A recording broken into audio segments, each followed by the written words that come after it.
Hey, look at that. It actually did the thing. It actually auto changed. That was exciting. I screwed that up yesterday with my show on Ogre. I Hey everybody, what the I hell's can I going make on? can I make a suggestion? I think just for once we should probably do like the Muppet Show entrance. Dun, dun, dun, dun, dun, dun, dun, dun, dun. I don't know if I have we'll have to check on how long like we could use an audio clip where it would not be a copyright infringement. Um because the Muppet entrance would be fun. Get sued by the Muppets. Oh That man, would I don't suck. want that. Which is That now would owned suck. by who owns them now? Is it Disney? Disney. So yeah, It's Disney. they'd come after us. They'd send the Empire after you. Ah, who's Ozzy Bear as Darth Vader. that? Come to the dark side. My God. Do or do not. There is no try. What is up? Hey everybody. This we lasted a whole like 5, 10 seconds before we derailed ourselves. Maybe. What's going on, everyone? It's the Diogenes Club. We actually have Walter. I want you to talk about the name where it came from in your mind today, because we didn't get to that last week. What's up, y'all? I'm Nick Paro. I'm not your dad. I'm joined by my friend Walter Ryan, who's our level 36 magic user. Dr. Eric Lulov, who is our resident physician and surgical expert podiatrist, just pretty kind of awesome. And Evan Fields, who's not officially single yet, but getting close. And we're forcing him to get out of bed and get his lazy butt up. And what's up, y'all? It's Diogenes Club. Got a question for you before we get too far into it. What's with all the powerful people being pedos? Ah, Oh, dude. God damn it! I Is was there a feeling so prerequisite good. now? Like, is Dude. it like a checkbox that these guys have to fill out? Like, it's like to be you want to be powerful today. Check here if You you're a have to be a pedophile. pedophile.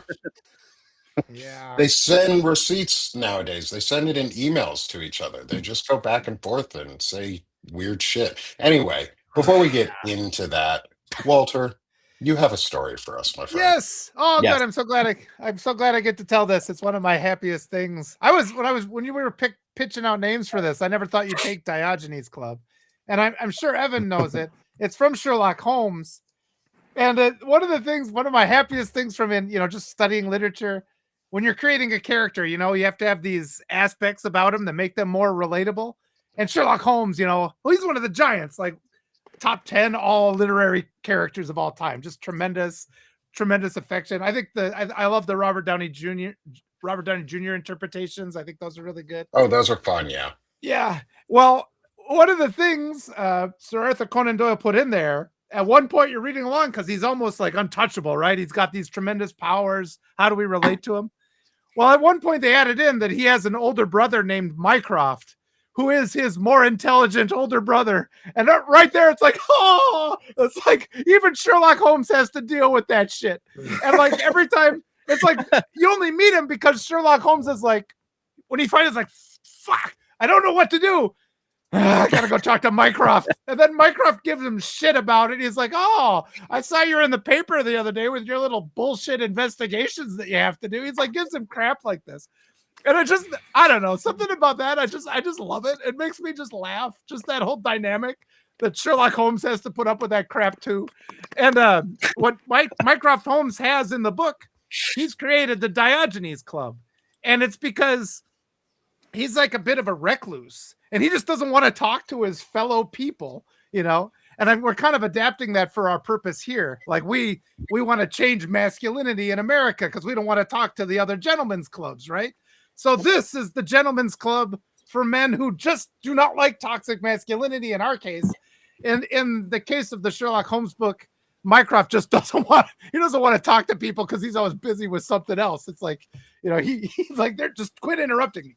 So in the Diogenes Club, he wants all the comforts of a regular gentleman's club, but nobody's allowed to talk to anybody within the Diogenes Club. So I thought that was kind of funny, just that whole concept. And then once we started going into it, we're seeing who Diogenes is, like the Greek philosopher, and he stands for all the things that we were talking about. So it just kind of fit into place. I'm sure, Evan, had you heard that story about Mycroft Holmes and the Diogenes Club before? No, I'd heard about the Diogenes Club before, but I've never heard like the whole backstory of it and everything. far Oh. more intelligent and well-read than I am. Well, I just stumbled across. That's just one of the books I happen to read. I'm always an expert of what I actually read. But yeah, I mean, Mycroft does appear, I think, in the second. What's his name? The actor who plays him in the second Robert Downey Jr. book. But they don't really play into it. I think it's Jude Oh. Law. Fry, maybe? Stephen Jude Law. Fry. Jude Yeah, Law there you go. and Stephen Fry. Yeah, so he's in there, but they don't really play into the frustrations there. But I just love that dynamic because the younger brother, older brother dynamic, and just the phrase Sherlock Holmes is more intelligent older brother. It's like, God damn it. Like, God, what do I gotta do? You know, what do I How gotta do I do? have to be? How do I get to be the smartest in the room? You become the smartest in the room by thinking that you know everything and mastering nothing. Yeah, oh, there you go. Yeah. And Yeah. that way So you become a thinking legend in you- your own. That way you become a legend in your own mind, and then that develops into some level of narcissistic, sociopathic belief that you are an expert at everything. Yes. Oh wait, So are you wait, that are you explains- that talking about explains the entire Stephen cabinet. Miller, Pete Hegseth, Oh, Russ yeah. Vought, There goes a good vibe again. There goes the JD fun I would have. Vance, Just- Peter Thiel? Which Yep. one of those guys are you talking about? Oh, man. Elon Musk, the Is there- pedo pals? Is there like All of the is above. there like all of the above? Oh. Option N, all of the above. No got- one we like. You can tell he's a doctor. He has multiple choices that go all the way to L. It's like I never got fast past E, you know, and that was on a hard test. I gotta tell you, that was like the worst part about studying in med school. Since Walter brought it up, was it wasn't like the paragraph. And Walter and I talked about this the other day. Like I would have to learn volumes of textbooks, like an entire year of histology in literally like 9 weeks, right? But they wouldn't test. Like pathology was my worst subject. Like I hated pathology, right? I don't mind billing for pathology, but I hate, like, I never actually like studied pathology. That's why I'm not a pathologist. But like they would be like in a disease process, like the 9 or 10 things that we have to look for. They don't test on the 3 obvious ones that you see 99.9% of the time. They'll test on the last line in the paragraph of, you know, the patient will have like swollen left upper eyelid. You know, like the thing that was reported back in 1884 when they first diagnosed the disease. You know, and you're supposed to guess what it is from that. That's like you're me supposed to searching. remember that. It's like That's like me searching my symptoms on the internet and thinking I have the bubonic plague. You know, I'm like, oh, I've got this, and oh shit, I'm gonna die. And then the doctor's like, just chill the fuck out. You're not a doctor. You've got cancer. Yeah. No, Oh, but I read I had cancer, but they didn't say I had cancer, but I read about it. I read that I had cancer. Isn't that right? Isn't that how that works? Like oh. I have cancer now. It's the so I used to work on the Alexa Health Care team years and years ago.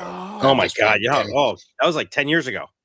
that was about no, not quite that long. Let's say about 8 to that 10. was five years ago when I left, probably 4 years ago, 4.5 years ago. Yeah, is that's when I the lost first my Alexa job. Dots first came out.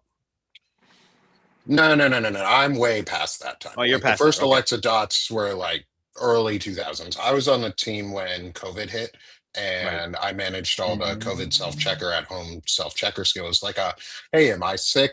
Should I stay home? Should I keep myself away from everybody? Typically, the answer was fucking yes. Like, yes, hide yourself away, hide your kids, hide your wives. Don't be doing nothing. They coming out and they be raping everybody. Like, I remember that meme coming out in the middle of COVID, and it still fucking applies today.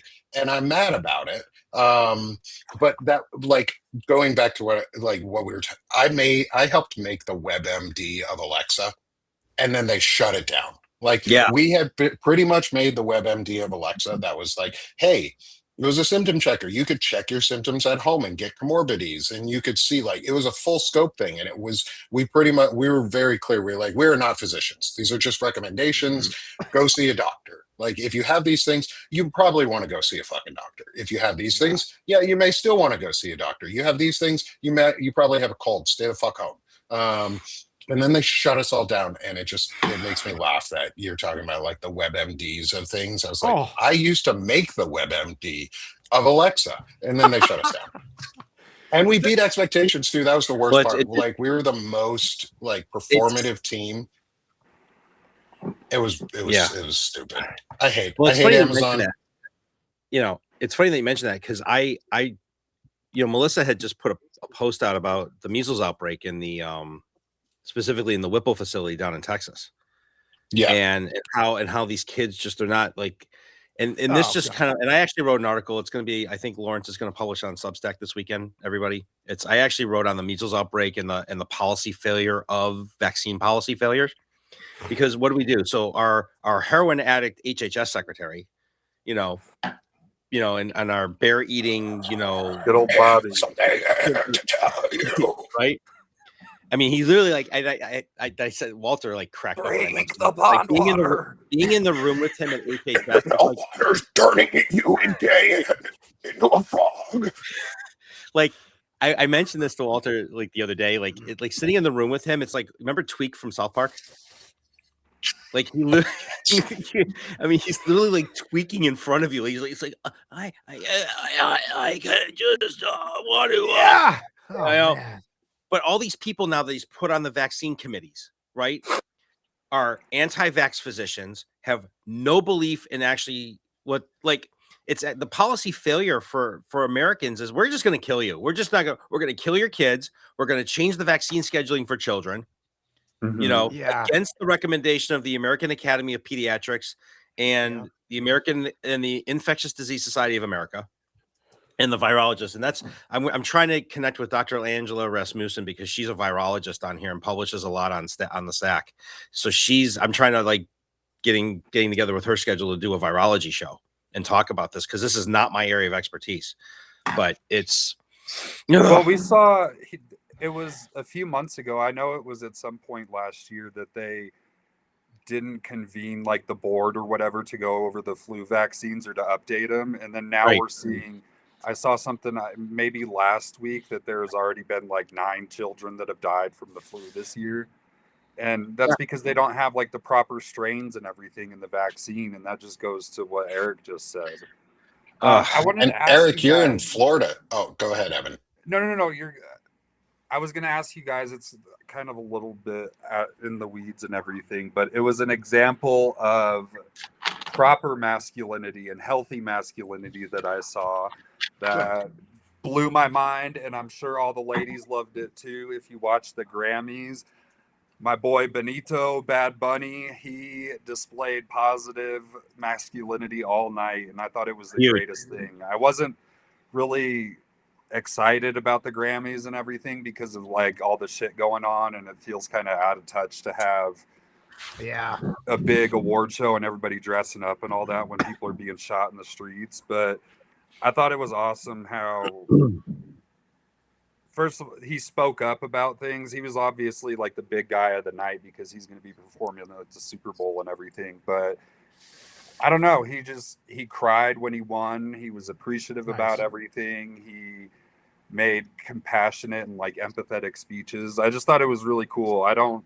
listen to a lot of his music because I'm a güero and I only speak English and all that. But he, I don't know. I just thought it was cool, man. He seems like a really good dude, and he's getting a lot of stuff. Can't wait for halftime show when MAGA loses their fucking mind. Yeah, aren't they doing a counter programming event? Yeah, the losers. Point is they got like Scott Bio and shit. No, Kid Rock. Point is that Bad Bunny's entire halftime show is going to be in Spanish because all of his music's in Spanish. He's not going to translate his lyrics into English to pacify, Bill Job, who's sitting on his recliner drinking his Pabst Blue Ribbon 6-pack because he can't afford anything else because he's a farmer and got cut and can't make any money, but he's still voting for Trump because Trump's going to take care of me. But I can't wait for them to lose their shit during the halftime show. Oh my God, it's going to be so much fun. I'm gonna just I want to see them all put like videos and stuff on TikTok crying about how he's singing in Spanish and just exposing their racism. Just like I want to hear them do it. I'm so tired of and I know it's hurtful to hear because I've heard some words thrown at me that are really hurtful. Like I've been called some shit as a Jewish person that is unkind. Starts with a K and is like fucking awful. Yeah, Nick, you and I could Is- have a conversation just on that. Yeah, I'd love to have a conversation. We'll have to have one off screen for a little bit about Oh, that yeah. because I'm not yet far enough out on my like out of work clause that I can speak about this company. Oh. But there's some names. No, the company name became very close to a word, and in Mm. Spanish, that word, there's soccer players. It's the short name for Enrique. It is Kike, is how it is pronounced Like in Kike Hernandez from the Dodgers. Right. yeah, like Yeah. Kike Yeah. is how it is spelled. Well, there was Kiki Vandeweghe who played for the. However, when you're on an Golden State international Warriors. team and you don't know if somebody's going to say the word correctly, Yeah. and Yeah. there's a word that sounds really similar to what flies in the object and Ben Franklin had a key attached to, which I don't like saying because it's really easy to mispronounce. You have to be really cautious about that, especially with a team that had multiple Jewish people on it. And it was at the height of all right after all the stuff happened in Israel, like everything is still going on. And none of us were consulted on that. Like I wasn't part of the consultation for the team name, and I had been there for 2.5, almost 3 years of the 3.5 year process that they'd been a company. Yeah. Like, yikes, dudes. I won't say anything else about it. Yeah. People just But going anyway. through life not People- thinking about it's so things. They didn't, People the that- thing was they didn't think. Yeah, they didn't think. And when we heard the name, we were all like, ooh. I want to say too, just kind of going off on that, Spanish, the way that people get enraged. I mean, I've always been deliberate about we're a multinational family here. We speak Spanish in the house, and I'm just loud. I'm loud anyway. You guys have noticed I'm loud, but I'll be in public speaking Spanish very loudly. And there's been a lot of times, like when my daughter's playing basketball, it's like, oh, this is code. I can tell her what to do in Spanish. I'll scream out, "Quítale la pelota a este niño por ahí." And I'll be in like these rural Wisconsin towns, and like half the people in the stands will turn to look at me. And I think it's just so important that Walter loud? Nah. But it's just important to be. Yeah. And one of the first things that I wrote that got a lot of attention was an article called Speaking Spanish in America, just about how my kids had been harassed. They were harassed when I'm not around. When I'm not around, I'll show up. You guys got a problem with Spanish? No, sir. And they wander off. But here's that article that got shared 250,000 times. And it's just there's all these assumptions. Like people assume. It's like, look, they say that's rude. I assume you're talking about me. It's like, why the fuck would I be talking about you? Why do you think you're so interesting that I'm talking about you? We're just talking in Spanish. You want? It's like I bet I can use words in English you've never heard before. And it's like, am I not supposed to do that? Go ahead, Eric. I have a button. I gotta find this button because I gotta post a photo. It says, "If your life is so exciting, why are you reading my button?" That's a good one. It's like those bumper stickers. If you're reading this bumper sticker, you're too close to Jesus. And Yeah. like, Oh, that's a good one. That's a little bit of a threat. But That's it is a part of it, little though, bit is of a that- threat. Yeah. that entitlement It's an that implied people threat, but hey, well, that's your warning. problem Let's for call being it a too warning. It's a warning. It's an implied warning of, hey, you're too close to my ass. You're getting close to Jesus when I hit that brake. Like, We could do Jesus, a take show your just wheel, on- not mine. We could do But a show there's- just on bumper stickers. What was that? A show It'd be on like an bumper entire stickers. Seinfeld episode on bumper stickers. Oh. What Walter, we need to do. I was going to ask Walter, how do you feel about that? Like being in Wisconsin, which I'm sure is like a majority white state and everything. How do you deal with not only like the racism that your family goes through from speaking Spanish, but also like keeping the perspective of like you being a white man speaking Spanish? Do you find that it like kind of normalizes it for people who might have ignorance about like the rest of your family? Do you think it like helps, or do you think, I don't know what I'm trying to ask. Do you think it's a positive? I think it's absolutely necessary. I think it's absolutely necessary for me to be. But one of the things that had to occur to me, because I was making the assumption that nobody was attacking me because I'm like 6 feet tall and 220 pounds. So I'm just like, yeah, so I'm going to speak Spanish. What are you going to do about it? And I didn't realize, like, it kind of took me a while to realize, like, there'll be times there are people that are physically bigger than me, but it's infrequent. And I'm just like, I never really thought of that before. My wife mentioned, she's like, you're big. You're a big dude. Your presence just scares people. I'm like, no, like 3 weeks ago, there was a guy bigger than me. She's like, yeah. One time 3 weeks ago, I was like, listen to yourself. I was like, oh yeah, I kind of am one of the bigger guys. But I realized people aren't telling me not to speak Spanish because I'm a big dude. They're not telling me because I'm white. You know, that's the issue. I mean, like, actually, the physical size has nothing to do with it. It's white privilege. So I think that's a good use. And it's positive masculinity too. Go out there and talk to my family in Spanish. Normalize it. Talk to my, around other kids at the basketball practice. I'll use Spanish there too.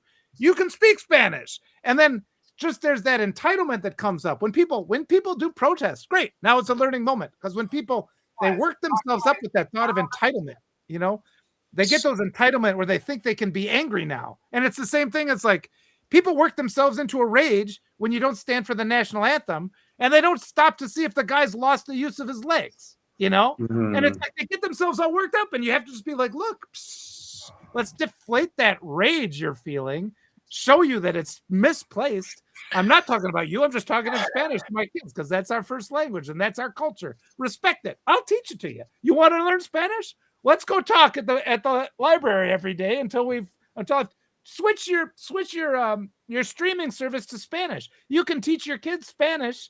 They don't have to know that television is in English. They might think Spanish is just the way television is broadcast. They don't know any better. I think it's funny you say that. We used to do that when the kids are really tired. Like, if they fell asleep watching a movie when they were little, we would switch it into Spanish so that when they woke up, they would think they were having a dream. Like, oh my God, what happened to the TV? Like, why is it? I don't understand this. We also spent time in Panama. Like, we spent a month and a Guys, half, excuse me one almost 2 second. I'll months. be right back. Okay. We spent a month and a half, almost 2 months in Panama. I'll tell the story at some point of how I almost joined a cult.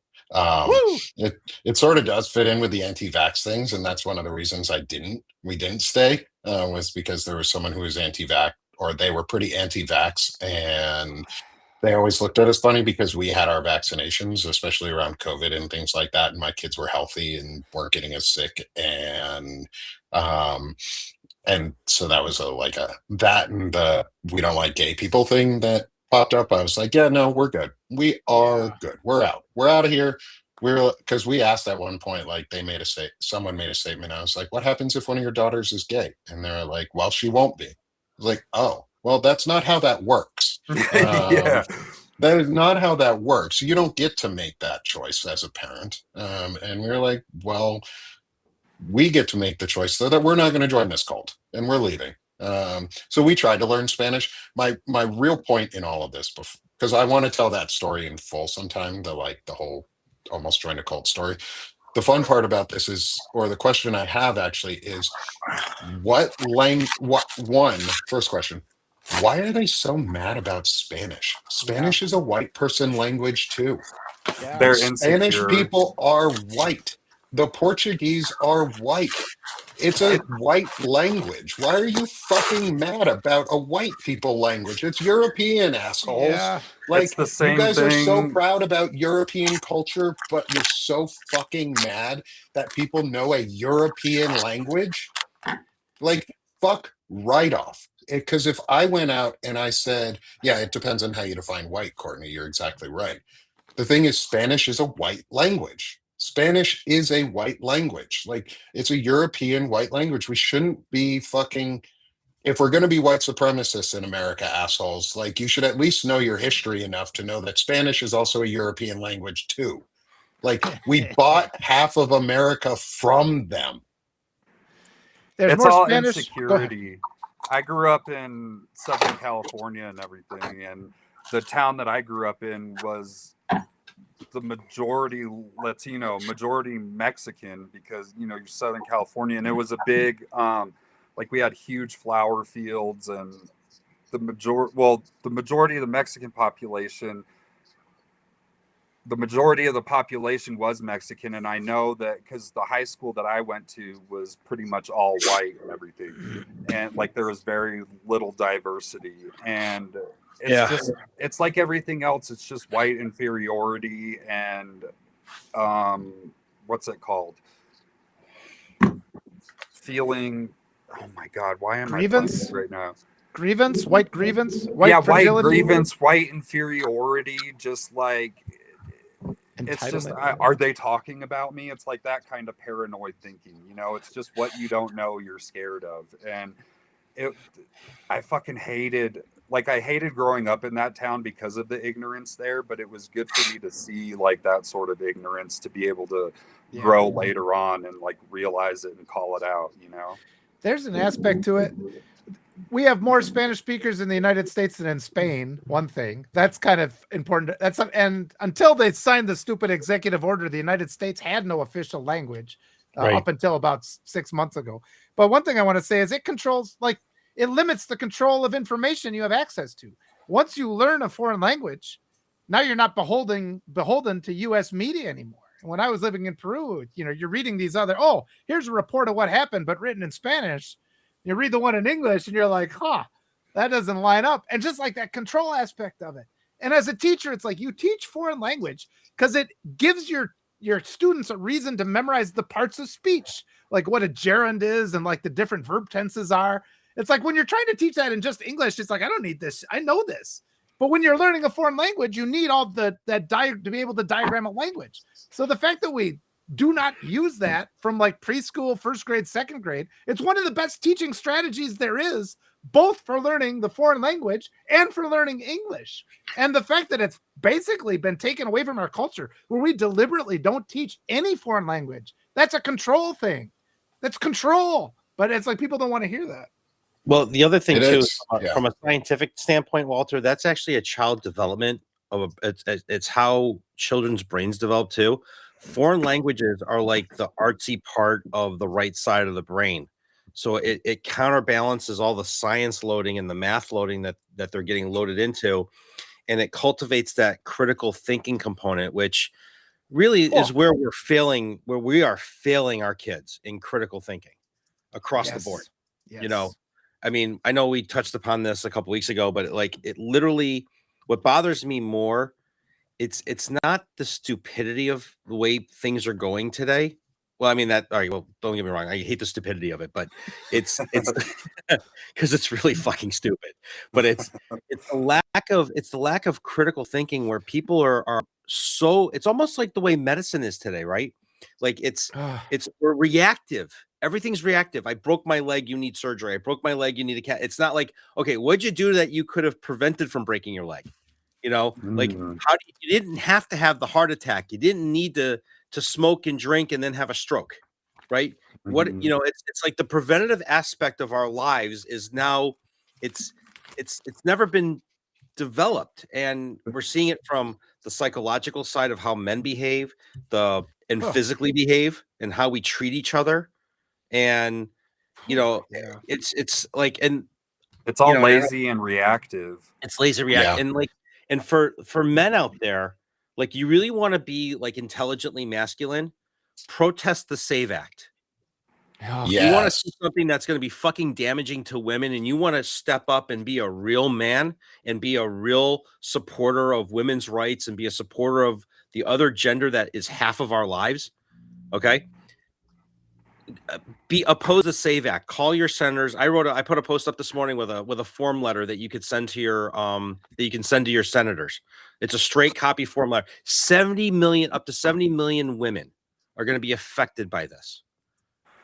Because for years, Nick, what has the Christian nationalists been saying? The Christian church, you have to marry, you have to change your name, you have to do that. So now we're just, okay, well, you've gotten married, you've been married for 25 years, you changed your name. Oh, guess what? You go to vote? I'm sorry, we can't let you vote because your name doesn't match your birth certificate. Yeah. And it's not just the women that are married. It's the women who changed their name legally because they went through an abusive domestic relationship, or kids that were adopted. You know, their birth certificate's not going to match the adoptive parent's name unless they physically got the birth certificate changed, right? And this is just across the board. How many people is this going to affect? It's also, and Crow, thanks for pointing that out. And I was also going to say that too, is it is more than about women. I put it out this morning in response to Melissa Corrigan. She had her post up from Blue Ant Media, and Love you, Melissa.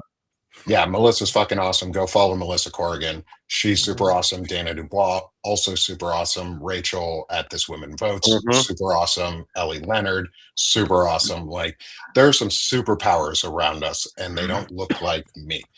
The point I want to make sure we make is this impacts anyone who is not male and straight.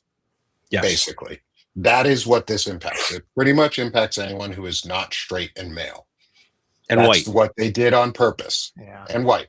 Because a lot, like Eric, you just said, a lot of folks change their names.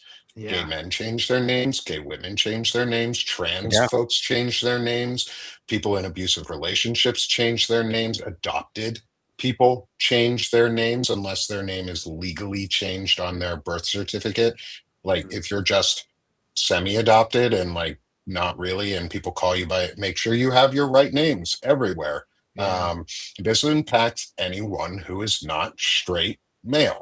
And Now, it is white supremacy as law. It's fragile masculinity as law. And it's this same idea that women, the whole idea of changing your last name, at least in marriage on a Christian side, I have come to realize is about ownership. Is you change your last name so that you are now owned by me, because that's what the wedding ring was about. Was this is a sign of ownership. You have pledged yourself to me, and I now own you as your husband. That's the legacy of the rings. That's the legacy of that vow. It's about owning women and owning people. It's ownership. It's just transferred from slaves to spouses, or from spouses to slaves to children. Like, they just want to own. It's a domination thing, and I'm fucking tired of it. And I'm glad we're having these types of talks, especially around intelligent masculinity. And sometimes I wonder if I'm doing anything important. Then I get all this good feedback, and I'm like, yeah, this is needed right now, because we're the fucking problem. Right. I have no affiliation with the company, but the easiest way for people to do this, for women and men across the board: husbands help your wives, wives help your husbands, whatever it is. Husbands help your husbands, wives help your wives, significant others help your other, yeah, partners help partners. There's a website, the one I'm most familiar with is vitalcheck.com. So imagine if you're a straight heterosexual female and you're in your 60s and you've been divorced 3 times. Okay. Yeah. You have to go and trace back all of that paperwork from your 3rd marriage to your 3rd divorce to your 2nd marriage and divorce, 1st marriage and divorce, all the way back to your birth certificate. And how many people actually have that paperwork still filed? Evan, you'll get to the point where you keep your divorce stuff and then you'll eventually just burn it after a few years. But like, you're going to have to but you don't have to, men don't have to worry about this unless you change your name. But for the women out there, this is catastrophic for them. Imagine you've been voting the same way for the last 35 years at the same precinct with the same poll workers, and all of a sudden you walk up and, oh, I'm sorry, Mrs. Johnson, you can't vote. Your name doesn't match. What? Yep. That's exactly what's going to happen to my wife too. Like, if it passes and everything, because the divorce will be finished before the summer, and then we'll come around by the midterms, and she'll have to deal with all that shit. And people like that will only have 30 days, 2 months or whatever at that point to change their name or to fix whatever they need to fix to be able to exercise their right to vote. Yeah, it's fucking crazy. I mean, she's already got enough shit to deal with right now. Like, both of us have enough shit to deal with right now, but there's going to be more. I recognize that there's going to be more residual stuff that she has to deal with just because of the name change, just because of the dependent stuff, all of that. And yeah, that's fucked up, because voting goes into all that stuff. You know what I mean? It goes into making sure that your voice is heard for all those things. And if you can't do that, then I can't even imagine the frustration of showing up at a polling place like this November. You go there, you have to deal with the ICE agents or whatever that Steve Bannon just said that they're going to put up. and you're going to have to deal with DHS and Border Patrol and all these people fucking staring you down and already making you feel like a criminal for voting. And then you get up to the front of the line and they go, sorry, ma'am, your fucking ID doesn't match your birth certificate. You can't vote. And then you got to deal with it all over again. Like, this is fucking crazy, dude. But you're still going to be able to issue you a provisional ballot. You still have that right under state constitution law and voting rights to have a provisional ballot issued. Yeah. You know, so you could. Yeah, still but then you vote. get into This like isn't so. them trying to Let's just make sure federalize the to. elections. Yeah, like let's make sure too. It's not law yet. They Yeah. have not it's made still it sitting in law. the Senate. They haven't touched it. John Thune currently has said he's not going to touch it. I believe that he's not going to touch it only to the point until he does, because he's going to, unless there's enough civic pressure, citizen-led pressure. This has to be a citizen campaign where he knows that if he allows this to the floor, he will lose his job. It's plutonium. And that it will be the men Yeah. who make him lose his job. It has to be a men's thing too. Like Melissa and Dana and Rachel, Ellie and Rachel and folks like that cannot be the only ones talking about. It's a men's issue.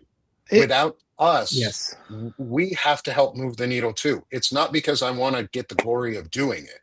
I just know I have enough privilege to actually make a fucking impact. Yeah. Like, and if you're a man right now, make an impact. Right. And those of us that have daughters have a responsibility to fight for their rights.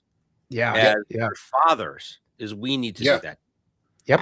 And I want to add, if you want to know what Jim Crow looked like, these are Jim Crow laws. These are poll tax style laws. It costs money to go get all your birth certificate and your passport and your documentation all in line. Having ICE agents at polling places is Jim Crow. This is Jim Crow over again. Like, we have to acknowledge what it is, and I think I'm going to just start using all the historical American words about it, because those actually have impact on people, especially the white people in America. We associate with a lot of that stuff. Like, this is Jim Crow law.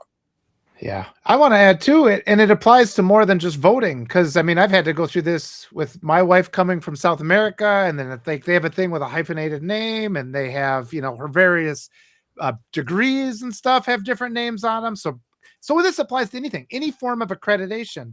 I mean, it's all an attack on immigrants, and it's all. I mean, this whole SAVE Act. Immigrants aren't voting. You know, like the ones that are here until you become a nationalized citizen. It's impossible to vote. So all this is a response to a problem that doesn't even exist. It's a completely manufactured problem. Immigrants aren't out there, you know, doing something illegal to get the attention. Of course they're not. And it's like there's no documented cases of this. But yeah, as Nick says, this is all just a fabrication, which is designed to restrict women's rights, both the right to vote, but it'll also trickle down and be their right to get a job. We have a lot of immigrants who come here because the United States goes and topples regimes in South America and kidnaps their duly elected leaders to make those countries fall. So, I mean, my wife works with a lot of these people. You got people here with PhDs and master's degrees who speak multiple languages. They're not allowed to get accredited here because there's all these systems in place where it's like, well, gee, this form of documentation has this name, but you've got a hyphenated last name on your degree, so we can't accredit that degree and attribute it to you. So there's this massive structure that's just designed to be anti-human. And yeah, bit by bit, we have to peel it back. Attacking the SAVE Act is a good way to start, though. Yeah, we have to attack the SAVE Act. Also, there's really good conversation going on in the chat if you're with us live right now. And I want to shout it out because it is a cool piece of conversation about, like, how do we make civic engagement easier? Hey, I don't have time to write an app, but I know there's a lot of folks out there who are really smart. And I'm going to be talking with my good friend Courtney, who helps and is a volunteer with me in a lot of ways. So thank you, Courtney. You're fucking awesome. Also, thank you to my other really good, really amazing volunteer, Beth, who has helped me set up the Sick of This shop, which you look over my head on this side. There's a QR code for. Great. 20%. 20% discount off on all of this stuff right now during this first week. There is a really cool image of Walter and I on there, with Walter's scream and my peace sign, actually with this shirt on the back of our Notes of the Week shirt and coffee mug. And because I like accessibility and I'm left-handed and I hate that coffee mugs are designed for right-handed people only, where the thing fucking always faces the wrong direction, either out or in. My coffee mugs are left and right-handed. I have them both. So if you're Nice. left-handed, you can get a coffee mug Oh, with it's an full elephant ear image on coffee mug. the front and then the Elephant ear. logo image on the back. So everybody else, like I like to be able to show off the image that's going to be on the front.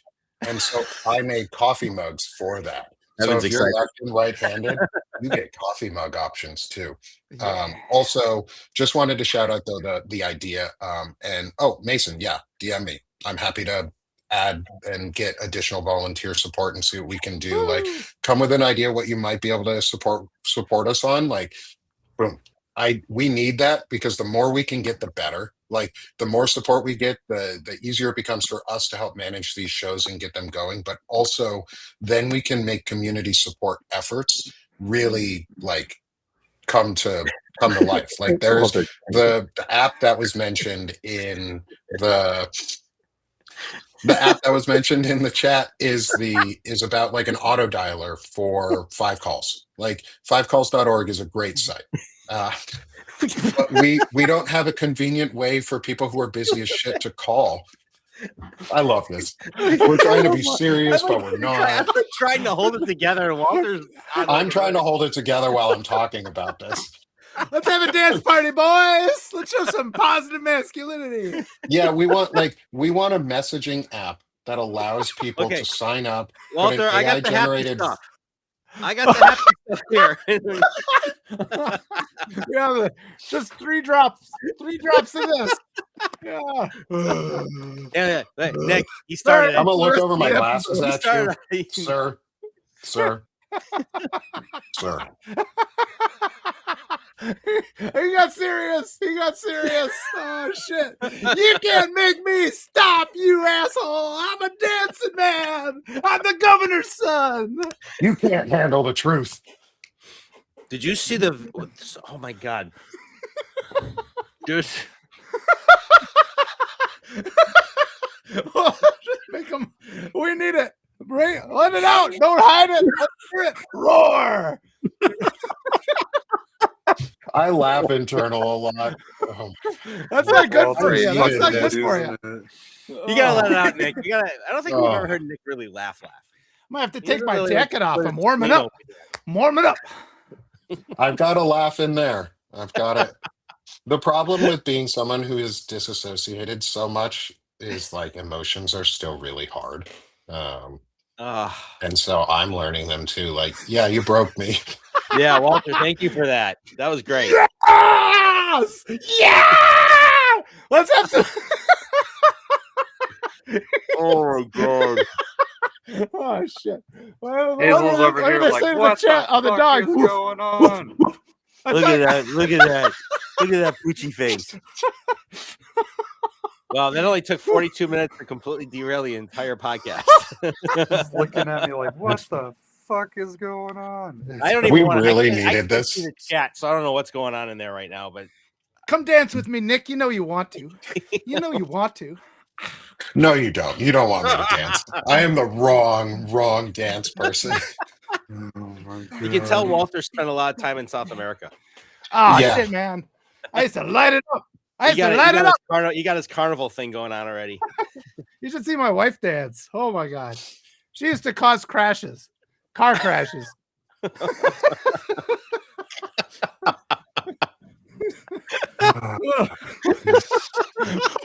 I'm gonna tell her you said used to and doesn't anymore. Oh my god. Walter sleeping on the couch. That's okay. That's called camping. Yeah, it's indoor camping, Evan. That's indoor camping. Oh, That's trust me, I know. I've been camping at my parents' house for the last month and a half. Jesus. That's so demeaning, dude. It's like it's God, like thank you, Walter. Vacation Thank is you. the biggest mind fuck in the world. Yeah. Just got to get all that misery out of you in the form of laughter. God. I just need to Hey, win y'all, the lottery. welcome to the so I can- Diogenes Club. I need We to have wait fun the here. divorce out on a There's beach nothing like a somewhere. good laugh. Oh, yeah. You know, Yeah. very cathartic. Oh, I needed that. Thank you, Walter. I'm so glad. I'm so glad we do this. Like, thank fucking God we do something fun. It's not going to be it's not going to be in just the audio though. There's just going to be a long period of silence with like just kind of like Just Just gonna Walter be like, dancing what to the nothing. Well, Walter, Why You know, did that's- this I happen? listen. Where did I it hear the music. I hear it. I hear like, it. this clip has to go viral. Like, I think you got to clip this out and put this on a share stack because it was just, oh my God. Yeah. I'll put it Well, on my we can clip OnlyFans. it. We can clip it. It'll come out on the. We'll probably find it. One of us needs to make this a clip on the AI tools. Just a GIF. Yeah.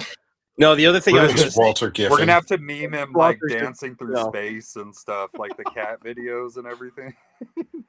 I'm gonna have to put a scene up that's just Walter. Like get rid of the rest of us, and it's just Walter dancing in the background. With the music in the background, that German dude that just goes up to the mic and he's like, it's just Walter That song, floating through space. I've known that song since AIT in the Army was the first time I ever saw that song.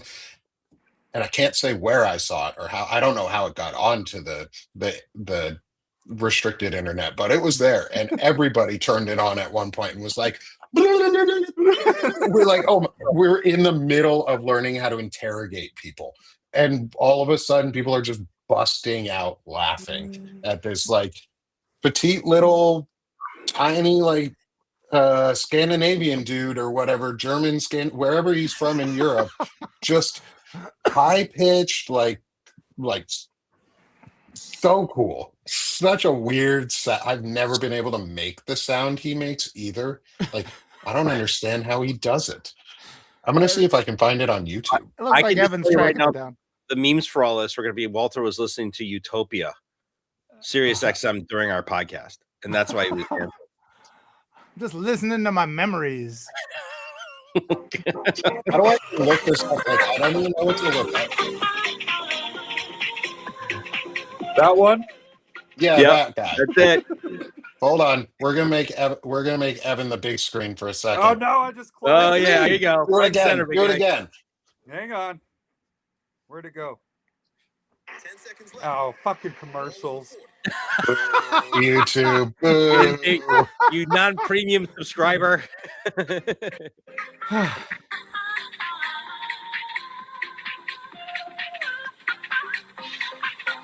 We're gonna get sued by these guys now. No, as long as we had commentary. That's the rule. Yeah, there's this weird tongue rule action about in like, yeah, like Hell. how does he do that with the tongue? Whoever his partner is must be really happy.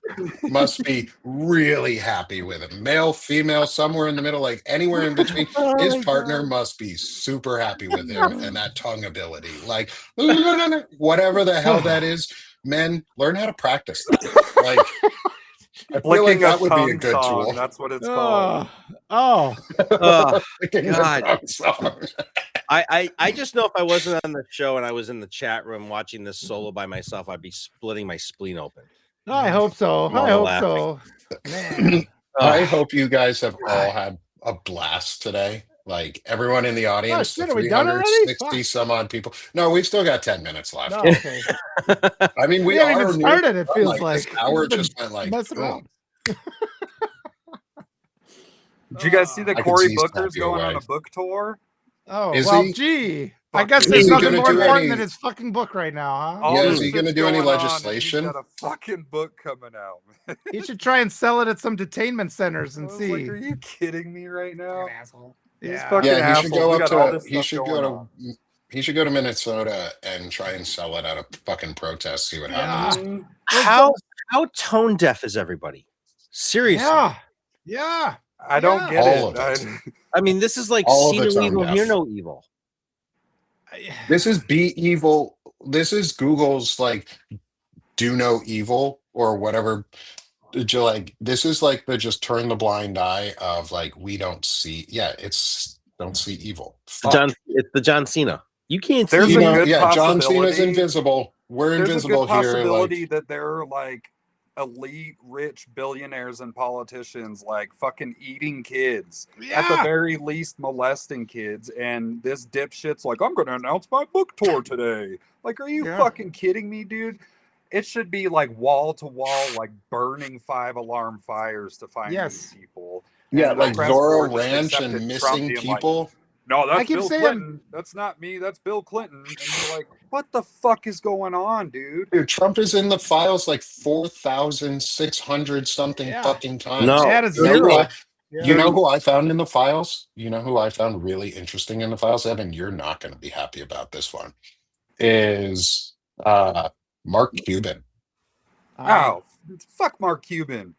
And what we need to do, okay, good. Now that we're on this rabbit hole, we also need to, and I talked about this the other day with Shane, is we need to not protest the teams or the players themselves on these teams because they're not the owners. ones at fault. It needs Right. to be the owners and the management. Is also the Memphis Grizzlies. They're owned by Robert Pera, who is the founder and CEO and majority shareholder at Ubiquity, which sells telecoms and communication networks and systems I have in my house. and I love access points, and they are fueling 80% of the Russian data transfer points. 80% are Ubiquity Technology, an American company who Robert Pera owns the Memphis Grizzlies.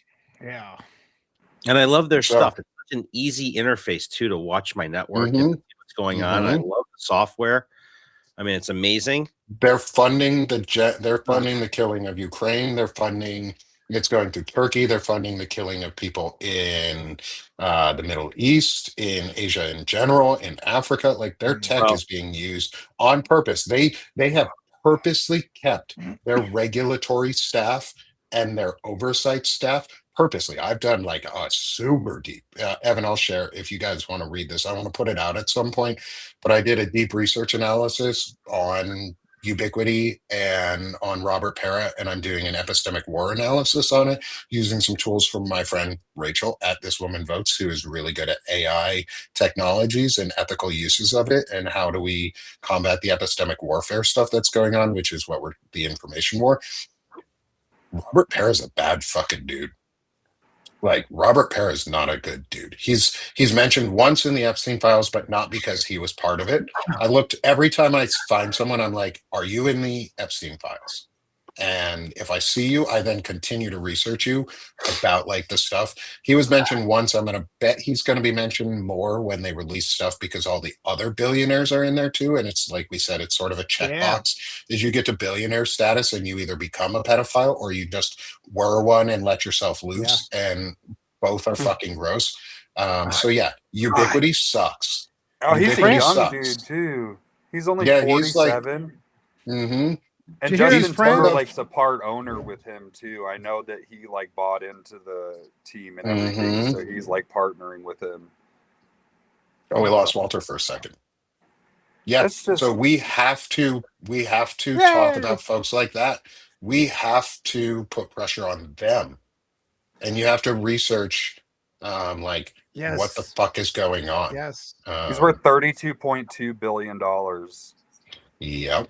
Did you hear France raided Narcan Leon's? I think that might be really big because they raided his Yeah, they're offices going in after him Paris. big time. And as they do discovery and as they start accusing and potentially arresting people, we're going to get more testimony. We're going to have more legal arguments for releasing things. I think it's out of control. I think this government is already. Thank I think God. they've lost. They just don't know. They're walking dead. They don't know it. Thank you, foreign governments, Yeah, for thank you. finally remembering you also have laws in your country, and if they're being violated, you can prosecute them. Don't wait on the U.S. because we sure as fucking gonna do it anytime soon. We're in the FUBAR moment of U.S. history again, like fucked up beyond all recognition. FUBAR. Didn't Norway just pass? Didn't they just start investigations in Norway and they just voted to end their constitutional monarchy? Or there's Did something they? going on? They started that process? Or That something would be like that? really cool. They're They ahead also of have us. there's I think it's either Denmark or Norway that it was one of the they're the first country that did a data ownership and privacy law Yes. further. And like the EU has much better data laws than we do, and data security laws. They have the GDPR, which is much stronger than what we have in the US because we don't actually fucking have anything really other than HIPAA, and HIPAA's barely a thing anymore because they've found all these regulatory ways around it. Is they own their data. Like the only thing that I think has come good out of the crypto bros and these crypto pedo bros is, or the idea that we haven't even gotten to this one. This one's fucked up. Is the underground like sex like market that is being fueled by crypto to like with like traded and uh trafficked women who are being forced to perform like sex, and they bet on who's what the outcome of that sexual encounter is going to be through crypto, and they're paying for the end of civilization by jacking off. And like it's easier to do that than it is to go out and protest. They found the way to make incel men, and so like that's what we're dealing with. Is crypto is fucking gross. The only thing that's good that's come out of crypto are NFTs, and they're underutilized, which is a non-fungible token. That means it can't be stolen, and it's yours. It is uniquely yours. There is only one fingerprint ever available for that, which is where we should be, which is what we should be reaching for, is each person has sole ownership of their data, sole ownership, and you get to dole it out to people. And when you are done, you click no and they lose access to it. That's where we should be, and that's what we should be fighting for. But people like Robert Pera, who purposely undermine data regulation and security practices and reporting practices, he's not going to ensure that data practice happens. Elon Musk, who founded Doge, and the Doge boys who stole all of our data, they're not going to fucking respect our shit. Like, these are the things we need to be talking about now, is what we can be doing to guard ourselves and create a parallel system. If they're not going to do it, we need to do it. Fuck these people. Fuck the pedophiles. Like the pedo bros. Yeah. Fuck you guys. All of you guys, the pedophile mafia, Elon Musk, Peter Thiel, JD Vance, you guys are gross. Yeah. Like, you should be ashamed of yourselves, and how the fuck you're still married. I feel so sorry for your spouses, because you're an abusers. You're abusers. That's what you are. You're abusive pricks. Fucking I brought Bill us down Gates, there at the man. end. Yeah. Oh that yeah, guy. fuck that guy. He used to do good. Like, come on, man, you were donating so much money to end all these diseases. Why'd you have to go and just be a fucking pedophile? Like, keep your dick in your pants and don't touch children. Now That's he's just got like performative. millions of herpes How is that memes not going a red around line? about him. Have you I just seen all wanna- those, like the Russian STD thing? And now there's all kinds of memes of like Bill Gates with like herpes on his lip trying to hide from Melinda and stuff. Fuck, man. Did you see the Fantasy Island one that just released? No, There's one that's starring Jeff Epstein and Ghislaine Maxwell, and the plane flies in, and it's Woody Allen and Brett Ratner, and, and they're all getting off the Oh, yeah, plane. don't ever watch a Woody Allen movie. No. No. That guy's especially sick. That was his own daughter that he'd groomed for. And she was like talking shit about Anthony Weiner's like victim or whatever when he got caught like sexting the 15-year-old. There was an email from that, what's her name, Soon Lee or whatever, Woody Allen's stepdaughter and wife, and she was like castigating one of the victims and stuff, like, oh, she needs to keep her mouth shut or so. I was like, what the fuck is going on? That deprogramming, we gotta do. Melania was involved in all that shit too. Yeah, it's and then like crazy. she is the honeypot. She's the honeypot. Like, I am 100% convinced at this point. Because she was banging 98%. Epstein first, right? Yeah, like everything that's now come out, she is the Russian honeypot for Trump. Like, what else is there to, like, Putin's in the files everywhere. Melania came out of nowhere. We don't actually really know her real age. Nobody can say for sure her real age. She came over on the Epstein visa. Yeah. The Einstein Epstein visa. She came over on the Epstein visa. That's what they did. They all used this fake Einstein visa for rich men to buy women and transfer or children and transfer them into the US under the guise of they're brilliant. And they don't have to be brilliant in any way, shape, or form because it's about the guy who is buying the visa, not the person who is getting the visa. And Melania is the honeypot, is the trap. I was an intelligence professional. I learned how to do source handling and interrogations.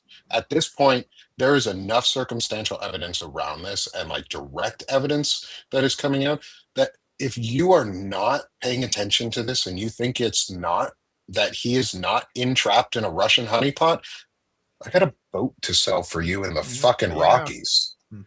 Like come to the fucking Well, you got to pick on that. Colorado Rockies, go a mile and a half up. I got a boat to fucking sell for you for the deep sea. I got a salt fishing boat for you. Have fucking fun. I mean, I'll give you Noah's Ark while I'm in the process too. I mean, it flooded in what, Tennessee? think about That's- just the I think love about that, the but- shit in the last week. Just, I mean, we're only what, February Yeah. 4th, right? I mean, think about the shit. We had Tulsi Gabbard, where Yeah. literally on ABC last night, Tom Yamas literally asked him, "Did you know about the Tulsi Gabbard thing?" No, but then she asked me to be there. Like she asked me to be involved. Like, I mean, that's a whole nother scandal, and you know they're going to come out with a paper that says, I got my 11,000 votes and I won Georgia and I'm a happy boy because I'm getting, and then on top of it, the New York Times just reported that Trump they finalized the policy. They're going to fire 50,000 more federal workers because they were not appointed by him. And So they're these are hiding gonna that be your other whistleblower political complaint, appointees too. over the years. So it's just, this is going to take forever to fix. And It's a the generational dismantling- process. It's the dismantling of the federal government in a way that like people have never, like, we haven't seen this in our lifetimes. I mean, this is not how I grew up. This is not, this is not how I learned how the federal government was supposed to defend and protect the Constitution, and the people that we elect are supposed to defend us from. And the reality is that guess what? Our enemies aren't foreign. They're fucking domestic. Yep. They're Yep. fucking Mhm. domestic fucking enemies. None of this is what we were promised. No. Well, these concentration camps too. Arturo said the number that's is what like they are, by the way. 73,000 people in these concentration camps, the ICE detainment facilities. I want assurances that kids aren't being tortured and raped and murdered in those detainment centers. Our tax dollars are paying for these things. They're constant, and it's just like they're in there. They've done nothing wrong. Again, it's not illegal to cross the U.S. border and apply for asylum. You're They completely just bought one innocent. in Surprise, Arizona, too. Like And thank God, did you see the 73,000 video? square feet. Did you guys see the video of that gentleman who stood up at the meeting and talked about the Holocaust and what happened Yeah. when Patton's Third Army went into a town outside, I think it was Ulford, Germany, and the mayor wound up killing himself?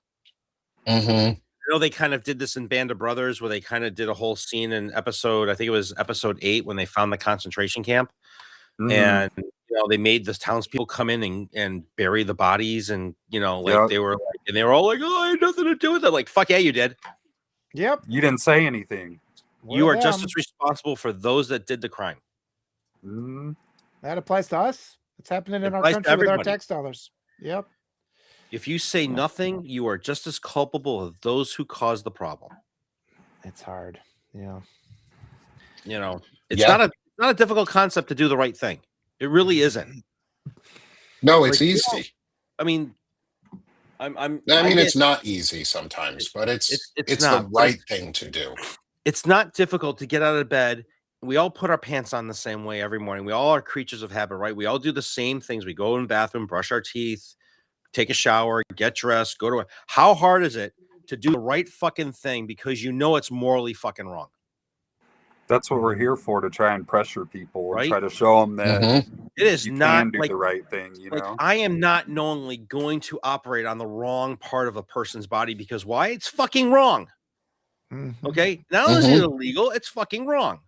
I don't do procedures on people that they weren't consented for. Why? Because it's fucking morally wrong. Yeah. And Right? they're torturing little kids right now. The government is torturing, they're hiring, they're not telling us who they're hiring. What assurances do we have that ICE is not hiring rapists and pedophiles and They child are. murderers? Which they are. But I We know always they say are. I was Right. asking as a question. What assurances do we have? We can ask the government these things. We should be asking every politician we have. What assurances do we have? Why don't you open up these detention centers? What's going on in there? Why are you hiding? Why are you keeping it secret? And we have to ask those things. We saw how bad Liam Ramos looked, and he was only in there for 2 fucking days, and they were talking about him possibly dying and stuff. That he was depressed and wasn't eating and was vomiting. They've got stories of there was a woman who gave testimony at Congress that she was locked into a bathroom. They get one fucking sandwich a day for food, and then like they literally like not providing feminine hygiene product for these women, and it's just like they're they're treating the dogs better. They're A lot of treating people are dying. and people are They dying. get And we sick. don't have an accounting of who's missing and who's not coming back. Where did you send these people? I mean, they sent that fucking kid to Texas. Yeah. I mean, come on. Mhm. Fucking Minneapolis. It shouldn't take a federal judge to fucking sign an order to get somebody freed. Yeah. And then we It got shouldn't. Democrats. Then we got Democrats voting to fund ICE. And that's what disgusts me. Because Yeah, they need well, to fucking go down retraining there and will look at help what them. they're doing. They need to be the ones asking these questions to vote, to see what they're voting for, because they're giving money for that. Everybody out there, we got 435 congressional seats that are up for re-election, 35 Senate seats, and 36 governorships. We can fucking change the narrative on November 3rd and do it in a way that permanently Before then, changes the the landscape. primaries, everybody. And all of you, please, I've been interviewing every candidate that wants to talk. Nick has come with me to interview candidates. Let's give them that platform. Let's encourage more Democrats to talk to real people. We get these progressives, we get them visible. They don't have any money. The progressives don't get any attention from the legacy media. So you have to help us build this network so we can elevate these voices that actually represent us. That's a big part of this.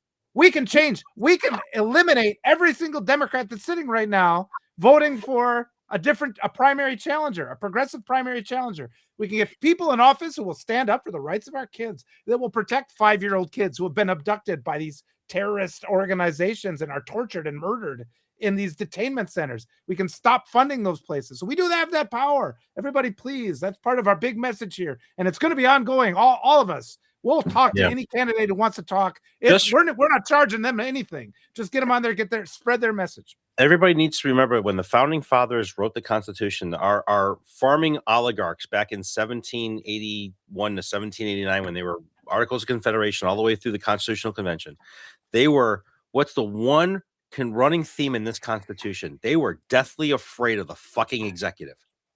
They wrote this Constitution in a way that they didn't trust whoever was going to be president because they didn't want another King George. Right? And that was the whole point of this whole thing. That's just why Article 1 is the legislative branch, that they hold the power of the purse. They're supposed to control oversight. They're supposed to countercheck the president, and it's not happening. So you know what? You don't want to do your fucking job? Good. You're fired. Let's fire them. All of them. Let's do it. Right? One of the things we should be demanding is recall mechanisms. Like every state should have a recall mechanism. Even if we want to go back to the old racist counting system of 3/5, let's do a 3/5 majority of your state. If 3/5 of your congressional district or your state, say you're a congressman, 3/5 of your congressional district don't like the shit you're doing, you're out. 3/5 of the state as a senator don't like what you're doing while you're in office, you're fucking out. 3/5 of the country don't like what you're doing as president, you're fucking out.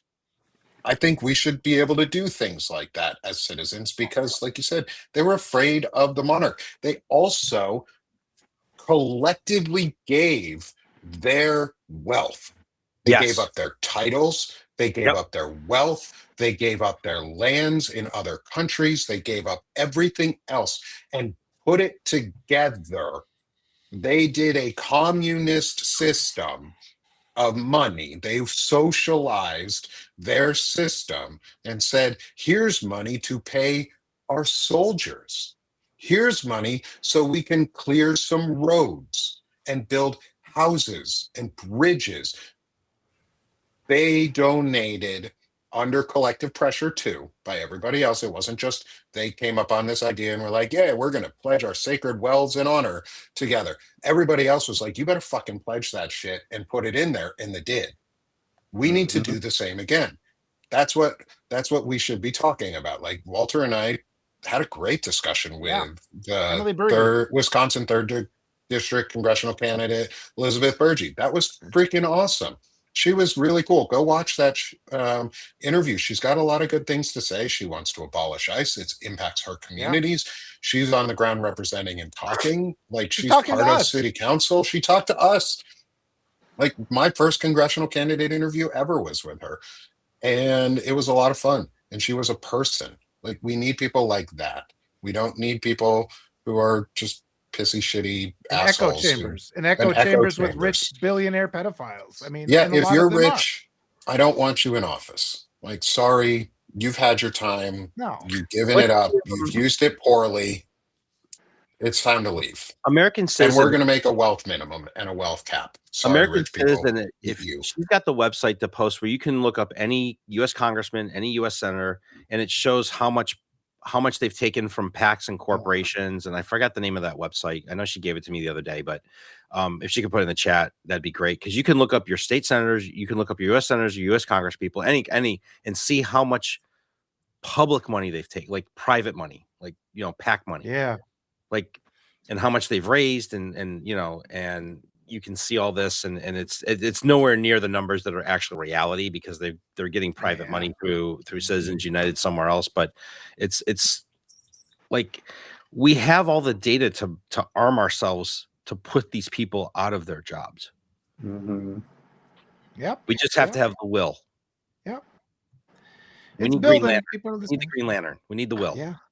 Right. And the ones that are willing to talk to me and Nick and Eric and Evan are the ones that are legitimate, who actually are working for people. Like the ones that have so much money, oligarch money from whoever knows where, they just dismiss us. This is why Kinzinger will never answer any of your comments, and all those guys that are just have access to all this money and wealth, who lord over us and dictate to us but never listen. We don't have to live like that. It's just a matter of everybody awakening to this reality. Collectively, we can empower those people. You saw it. Zoran Mandani did it. That can be repeated throughout the whole country. We can do it. We do have that power. Yeah, we do. We do have the power to take it away. And that's where we come in.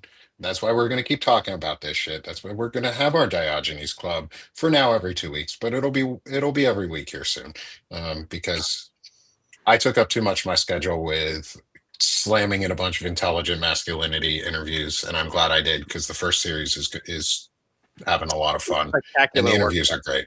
Really, the work has been spectacular. I mean, the interviews have been great, the analysis has been great, the postings have been amazing, and all the men that you have been bringing on have all contributed to what you call the analysis of discipline.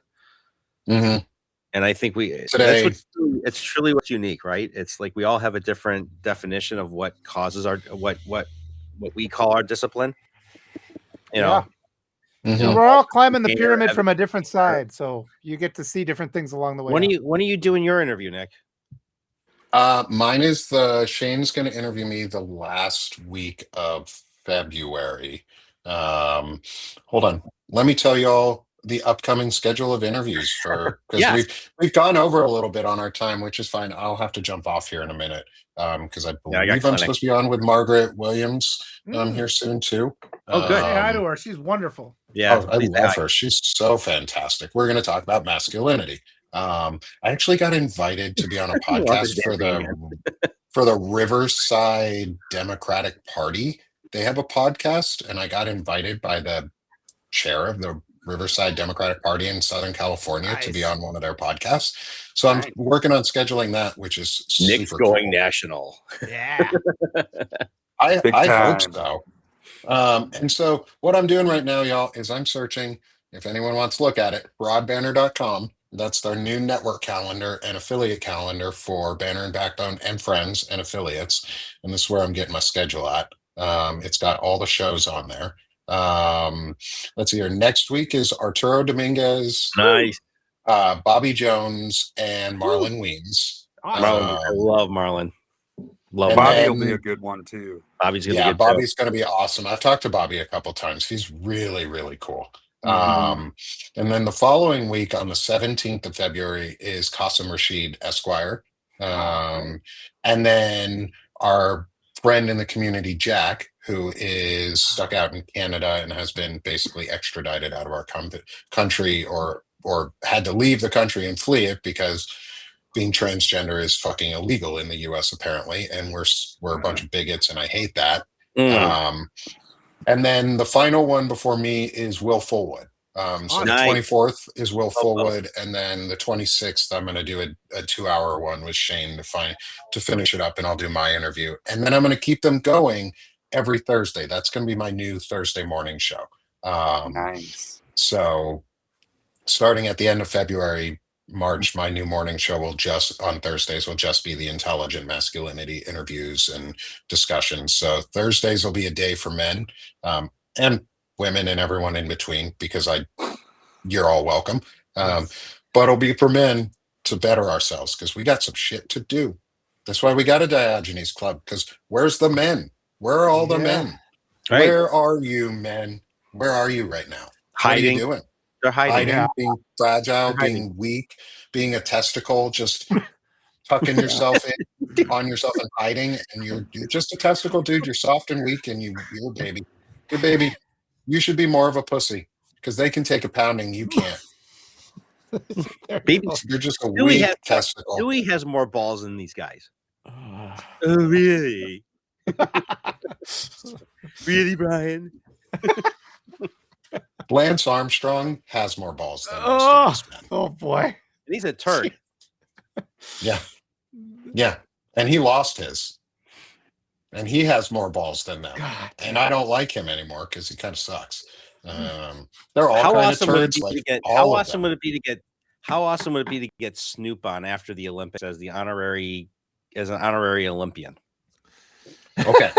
So Nick's got something. Here we go. Snoop owns like 200 or like 100 or 200 acres of land in the new town that I'm moving to in Arkansas. I don't know if he's built his house yet. Wow.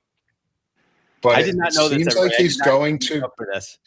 because he does a lot with Walmart. He has a big partnership with them on what which really sucks in terms of that. I hate the Walmart, but Walmart requires that you have like a station, like a headquarters nearby them of some sort, and at least one on the ground person. So Snoop has bought land in Arkansas, in Northwest Arkansas, and I'm like, sweet. I'm gonna see if I can fucking run into him at like the county fair or some shit, or like Martha Stewart, and be like, because only one of those two has gone to federal prison.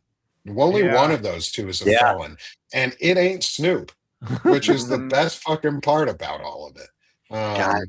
Is Snoop Dogg a role model? Probably not, but he would be a fun interview. I want to interview him because I think he'd be a lot of fun. He would have a lot of great insight, having gone through the whole West Coast rap, and then having to being now in his 50s, right? And how he's matured over the years, because he was major gangsta. He was big time gangsta. Running with Tupac and that crew. So yeah, okay.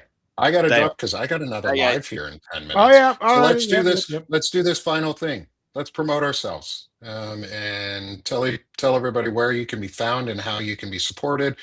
Let's start with you, Evan. We got you right up what's on going front. on, everybody? You guys. Oh, changed all our positions too. This is weird. You guys can subscribe to News from Underground, and on there right now there is a post up, and if not, I will put a post up. There's a family in Arizona whose father and husband was shot by the local police there mistakenly, and they're doing a fundraiser right now. So if you guys go to my Substack, there is a GoFundMe for them to donate and everything, and I will put that up there. So don't worry about me. Just help somebody out if you can, and I appreciate you guys. Evan, you're awesome, dude. I love you guys. Eric, what's up, man? Dr. Eric. Hey, there's the icon. Thank you to Walter's daughter. So everybody. So I am gonna give Walter dancing lessons. So we're gonna do a live chat Like you can. Fuck that. Like you can. I want to see a dance off. It'll be on Next, season 30. we're gonna do a dance off. I'll whip you. If I still drank, I'd whip you drinking. If I can still dance. So yeah, everybody just my Substack more about healthcare issues. If you go on there right now, I've written that letter to your Congress people and your senators for the SAVE Act. So that's free. Everything on my Substack is non-paywall. You are more than welcome to interact and join and chat and follow. And it's been, these guys are my internet bros. These guys are amazing. And I'm happy that, Evan's in a much better place since he was back in early December, and Walter's just, whatever he's listening to, he's jamming out. And, Nick, you and I have gotten a lot closer over the last couple of weeks, and I really appreciate your friendship and your honesty. And these guys are great, and just love all you guys. And it's been amazing. This whole ride's been amazing. I can't wait to do this on a more regular basis. So we're good. Oh, I can't wait either. Thanks. Walter. Perfect. That's me. Whew.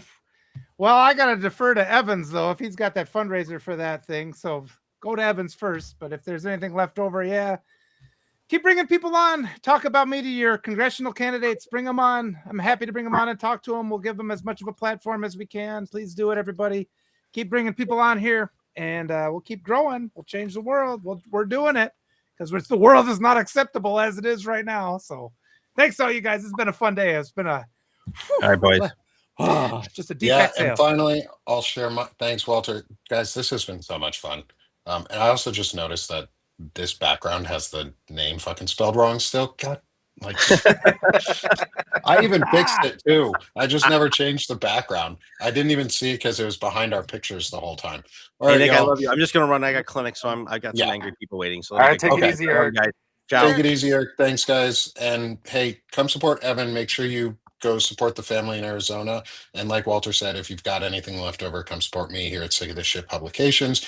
Y'all will see me here in a couple moments with Margaret Williams for a really good discussion on masculinity. That's pretty much what I do. I talk about men and how we suck, but how we can be better, and what we can do and what we are doing to be better. And so it's not dreary. It's fun. We get to talk about the good things we do. So thanks, everyone. This has been the Diogenes Club with me, Nick Paro, Evan Fields, Walter Ryan, and Dr. Eric Lulov. We'll be back in 2 weeks, and you'll start seeing us more here soon. Thanks all. Have a great one. Thanks, everybody. Bye, guys.